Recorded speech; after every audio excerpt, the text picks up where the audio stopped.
Tuhan bersamamu. Inilah Injil suci menurut Matius.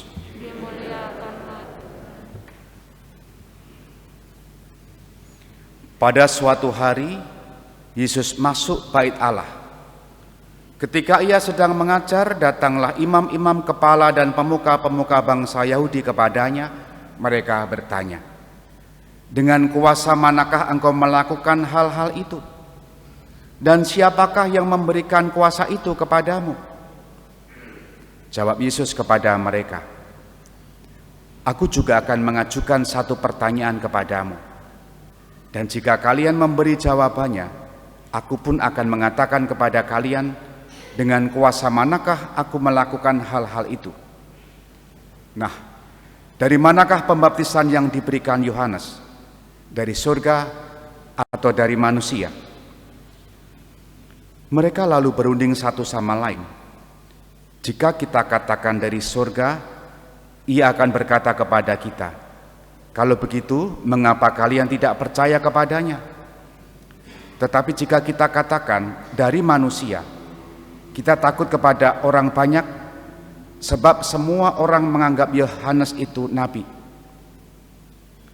Mereka lalu menjawab, "Kami tidak tahu." Maka Yesus pun berkata kepada mereka, "Jika demikian, aku pun tidak mau mengatakan kepada kalian dengan kuasa manakah aku melakukan hal-hal itu." Demikianlah sabda Tuhan. Terpujilah Kristus. Saudari-saudara yang dikasihi Tuhan, selamat pagi, berkah dalam. Kekuasaan, otoritas, lisensi kadangkala itu kan dibutuhkan. Nah, kalau mau mengajar harus ada sertifikat. Arsitek kalau mau mendesain juga harus ada bukti bahwa dia adalah seorang arsitek. Imam pun sama, apalagi di Kalasan ini sejak saya masuk Kalasan seturut dengan bukan perintah tapi himbauan Bapak Uskup supaya imam-imam yang ada di sekitar Jogja yang belum izin tinggal di Jogja, utamanya dari luar keuskupan, supaya memintakan yurisdiksi ke uskup. Nah, maka konsekuensinya adalah para romo yang belum punya izin dari Uskup Semarang ya tidak pernah bisa masuk di paroki Kalasan karena membutuhkan lisensi ya. Saya pun kalau masuk ke uskupannya juga harus izin uskup setempat karena tidak semua imam langsung bisa merayakan Ekaristi. Kurang lebih seperti itu. Otoritas, kekuasaan, lisensi dan seterusnya itu dibutuhkan. Nah, kita pun hari ini juga mendengar semacam itu ketika orang-orang Farisi, pemuka bangsa Yahudi menanyakan kuasa. Kuasa siapa? Kuasa Yesus. Dari mana itu? Tapi pertanyaan yang menjebak itu ketika dijawab Yesus, ternyata pertanyaannya adalah pertanyaan yang sifatnya meremehkan. Pertanyaan yang sifatnya mau cari aman sendiri. Karena ujung-ujungnya adalah bahwa mereka tidak mau ada seseorang ataupun kelompok yang menyaingi mereka.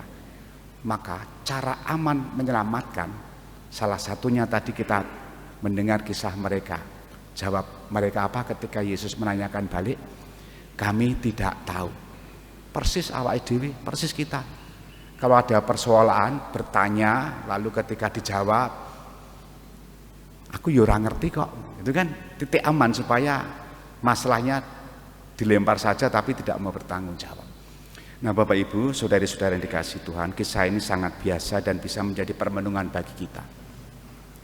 Kadangkala kita juga mempertanyakan orang yang bisa jadi memiliki keistimewaan tertentu, bakat-bakat tertentu, lalu juga tugas-tugas tertentu. Namun seringkali kita merasa tersaingi, lalu membuat gerakan atau move tertentu supaya yang bersangkutan tidak tampil. Dan itu sangat banyak terjadi kita temukan. Merenungkan bacaan hari ini kita diajak, bagaimana kita sendiri? Apakah kadangkala kita merasa dilangkai? Dilangkai itu bahasa Indonesia atau bahasa Indonesia ya? Ya kurang lebih maksudnya ya begitu ya. Merasa yang punya otoritas itu sebetulnya saya, tetapi ada orang lain yang lebih, lalu merasa terancam, lalu merasa diremehkan, lalu merasa tidak terpakai. Bahkan kadangkala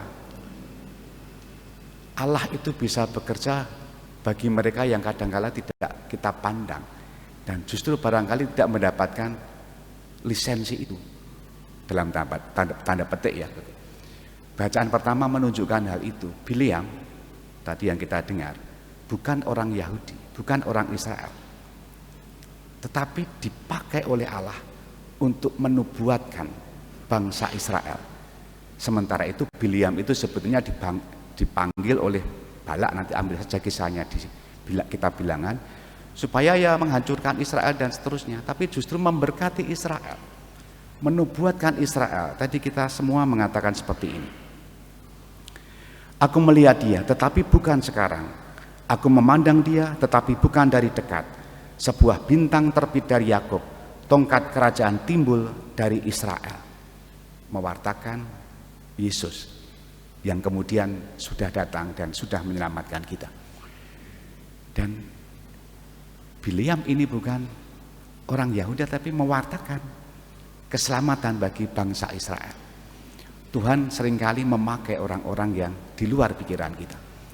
Nah, demikian juga gereja, masih banyak orang-orang yang dipakai Tuhan, yang kerap kali tidak kita pikirkan dan bahkan kita pandang rendah.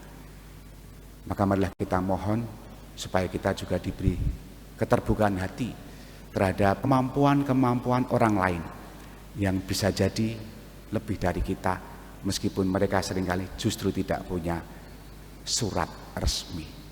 Kita hening sejenak.